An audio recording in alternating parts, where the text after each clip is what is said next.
सभी भक्तों को श्री शिवाय नमस्तुभ्यम हर हर महादेव। जैसा कि कल आपको पहले दिन की यानी धनतेरस की पूजा का वर्णन किया था, मैंने धनतेरस की पूजा के बारे में बताया था। आज हम दूसरे दिन की रूप चौदस नरक चतुर्दशी यानी कि छोटी दीपावली की पूजा विधि आपके सम्मुख में लेकर आए हैं। इस छोटी दीपावली के दिन दूसरे दिन की पूजा होगी। दूसरे दिन की पूजा किस प्रकार से करनी है, कौन से दीपक का निर्माण करना है, कैसे पूजा को संपन्न करना है, इस पूरे वीडियो में आपको उस पूजा के बारे में बताएंगे हम। पूजा को यदि आप करते हैं तो माता लक्ष्मी आपके घर में सदा के लिए विराजमान होगी।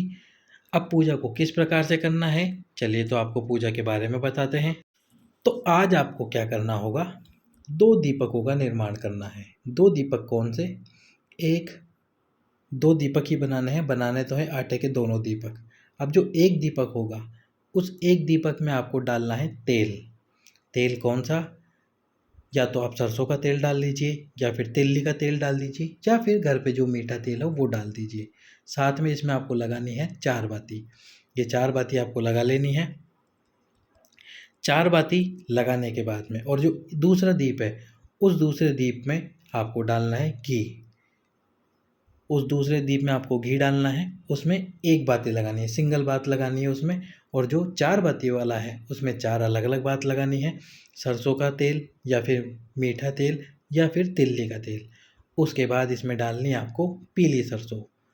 एक काली सरसों आती है, एक पीली सरसों आती है। काली सरसों हर माता बहन के रसोई घर में मिल जाएगी, क्योंकि उसको सब्जी बनाने के काम में लिया जाता है। पीली सरसों पूजन आदि में काम में आती है। तो यदि आपके पास में पीली सरसों है तो इस तेल वाले दीपक में पीली सरसों डाल दीजिए। यदि नहीं है पीली सरसों तो जो काली सरसों आप किचन में रसोई घर में काम में लेते हैं उस काली सरसों को इसमें डाल दीजिए।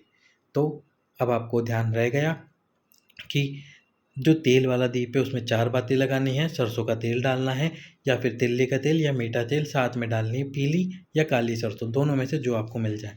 इस दीपक को रखना है आपको आपके सीधे वाले हाथ की तरफ। सीधे वाले हाथ की तरफ रखना है तेल वाले दीपक को, और जो घी का दीप है उसमें एक बाती लगानी है, उसको रखना है आपको आपके उल्टे हाथ की तरफ। क्योंकि आप इस स्थान पर बैठेंगे, आपका मुंह इस तरफ होगा, तो ये हो जाएगा आपका सीधा हाथ, ये हो जाएगा आपका उल्टा हाथ।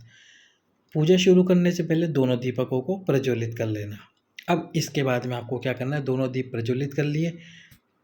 अब ये जो कल हमने पूजा करी थी, अब पूजा करने के बाद में यदि आपने उस थाली को उठा के रख दिया तो कोई बात नहीं, फिर से आपको चौक बनाना होगा, वो चौकी रखनी होगी, लाल वस्त्र बिछाना होगा, थाली रखनी होगी और फिर से स्वस्तिक का निर्माण करना होगा। यदि आपने वो थाली और वो चौकी नहीं उठाई, वो वहीं पर रखी हुई है, तो फिर आपको क्या करना है, जैसे कल आपने पूजा करी थी तो इन सिक्कों के ऊपर हल्दी होगी, कुमकुम होगा, कमलगट्टे होंगे, अमरबेल होगी, ये सारी सामग्री होगी। तो इन सारी सामग्रियों को आपको उठा लेना है। उठाकर एक थैली में इन सारी सामग्रियों को रख देना है, उसी चौकी के पास में थोड़ी दूरी पर रख देना है। इन दोनों सिक्कों को उठाकर अलग दूसरे स्थान पर रखना है। उठाकर मतलब थाली में से उठाकर अलग रख लेना है थोड़ी देर के लिए। अब क्या करना है, इस थाली को आपको जल डालकर या तो किसी स्वच्छ कपड़े से साफ कर लीजिए, धोना नहीं है, केवल जल का छींटा मारना है, ताकि इसमें जो भी कल पूजा करने पे कुमकुम हल्दी बिखरी होगी वो सारी साफ़ हो जाए। या तो स्वच्छ कपड़ा हो तो उससे साफ़ करिए, नहीं तो जो आपका हाथ है उस हाथ से भी आप इसको साफ़ कर सकते हैं। बिल्कुल साफ़ कर लीजिए इस थाली को। साफ़ करने के बाद में फिर से इसके अंदर स्वस्तिक का निर्माण कीजिए। स्वस्तिक का निर्माण कीजिए कुमकुम से। स्वस्तिक का निर्माण करने के बाद में जो दोनों सिक्के आपने कल की पूजा में काम में लिए थे, ये दोनों सिक्के फिर से स्वस्तिक के ऊपर रख देने हैं। स्वस्तिक के ऊपर रखने के बाद में सबसे पहले जल का छींटा मारिए उन दोनों सिक्कों पे। जल का छींटा मारने के बाद अबीर, गुलाल, कुमकुम, रोली मोली, हल्दी समर्पित कीजिए उन दोनों सिक्कों के ऊपर। साथ में मेहंदी भी समर्पित कीजिए। यदि कल की पूजा में मेहंदी नहीं बताई थी मैंने, तो आप मेहंदी भी ला कर रख लीजिए और मेहंदी भी समर्पित कीजिए उन दोनों सिक्कों के ऊपर। मेहंदी समर्पित करने के बाद में आपको करना क्या है, समर्पित करने हैं 5 हल्दी की गांठ, 5 अमरबेल के टुकड़े और 5 कमलगट्टे। 5 कमलगट्टे, 5 अमरबेल के टुकड़े और 5 हल्दी की गांठ। ये तीनों वस्तुएं 5-5-5 के रूप में आपको समर्पित करनी है सिक्कों के ऊपर। उसके बाद में ये आप स्क्रीन पर देख सकते हैं, हल्दी की गांठ, अमर अमर बेल और साथ में कमलगट्टे। इसके बाद में आपको, जैसे कल आपने दोनों हाथों से 7 बार हल्दी चढ़ाई थी, उसी प्रकार आज भी जो पिसी हुई हल्दी हो उसको अपने दोनों हाथों में लीजिए। इस प्रकार पांचों उंगलियों और अंगूठे को मोड़कर इस प्रकार से करके दोनों हाथों से आपको हल्दी समर्पित करनी है। वही 7 बार आज भी आपको 7 बार हल्दी समर्पित करनी है और 7 बार ही आपको कुमकुम भी समर्पित करना है दोनों हाथों से। ये दोनों चीज़ समर्पित करने के बाद में जो भी आपने मीठे का भोजन बनाया हो, यानी कि जो प्रसाद बनाया हो, यदि बनाया है तो भी कोई बात नहीं, और यदि बनाया है तो उसका भोग लगा दीजिए। यदि नहीं बनाया तो कोई बात नहीं, आपके घर में गुड़ होगा, उस गुड़ का भोग लगा दीजिए। यदि शक्कर हो शक्कर लगा दीजिए, खड़ी शक्कर हो उस खड़ी शक्कर का भोग लगा दीजिए। भोग लगाने के बाद में आपको क्या करना है, जो घी वाला दीपक है, जब आपने भोग लगा दिया उस घी वाले दीपक से माता लक्ष्मी की, ये जो 2 सिक्के हमने रखे हैं, ये माता लक्ष्मी की आरती कीजिए। माता लक्ष्मी की आरती उतारिए, माता से प्रार्थना कीजिए, हे माँ लक्ष्मी भगवान विष्णु के साथ हमारे घर में सदा के लिए विराजमान हो जाइए। हमारे घर में लक्ष्मी समृद्धि की वृद्धि कीजिए, धन वैभव की वृद्धि कीजिए माता। और यदि आपके ऊपर कोई कर्जा हो रहा है, उस कर्जे का स्मरण कीजिए माता कि मेरे ऊपर ये कर्जा है। यदि आप हमारे घर में विराजमान रहोगी तो ये सारा कर्जा भी समाप्त हो जाएगा। उसके बाद में उस दीपक को वहीं रख दीजिए, घी वाले दीपक को आपके उल्टे हाथ पर पूजा करने के बाद में। फिर आपको आपकी झोली पसार कर प्रणाम करना है। झोली पसारनी है, झोली को अपनी तरफ गिरा लीजिए। फिर जब झोली पसार के प्रणाम कर रहे हो तो प्रणाम करते समय फिर से माता का स्मरण करना है, हे माँ आद्य शक्ति। अष्टलक्ष्मियों का स्मरण करें, गणेश जी का स्मरण करें, भगवान विष्णु का स्मरण करें, माता पार्वती का स्मरण करें, शिव जी का स्मरण करें। और फिर माता लक्ष्मी को प्रणाम करके माता से प्रार्थना करें, हे माता हमारे घर में विराजमान हो जाइए सदा के लिए, कृपा कीजिए माता।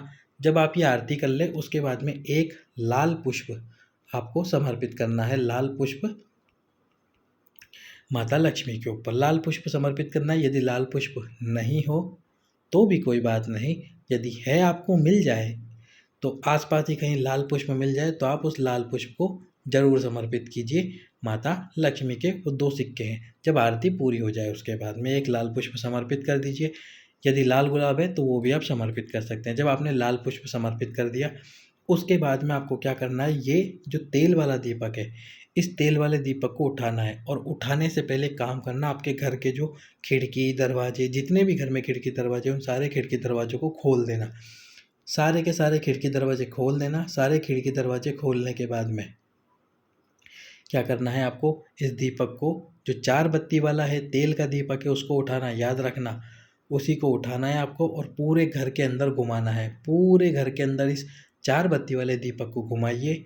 घुमाने के बाद में जो आपके घर का मुख्य द्वार है, उस मुख्य द्वार के बिल्कुल बीचों बीच, जैसा कि आप देख रहे हैं, बिल्कुल बीचों बीच इस 4 बत्ती वाले दीपक को आपको रख देना है। देख सकते हैं आप, इसमें मैंने 4 अलग अलग बत्तियां लगाई थी। ये 4 बत्ती वाले दीपक को आपको बिल्कुल घर के बीचों बीच रख देना है। 5 से 10 मिनट तक ये दीप यहीं रखा रहे। उस समय तक घर के जो मुख्य द्वार है जिसको आपने खोल रखा है उसको खुला ही रखे, द्वार को बंद ना करें। माता लक्ष्मी से प्रार्थना करें, हे माँ लक्ष्मी हमारे घर में विराजमान होइए, हमारे घर में पधारिए। और उसके बाद में 10 से 15 मिनट बाद में डोर बंद कर दीजिए और इस दीपक को यहीं रखे रहने दीजिए। जब ये दीपक जल जाए, अच्छे से इसका तेल समाप्त हो जाए, तो इस दीपक को उठा के वृक्ष के नीचे ठंडा कर दीजिए, किसी भी वृक्ष के नीचे। जब तक दीपक बुझे नहीं, इस दीपक को यहीं रखना है।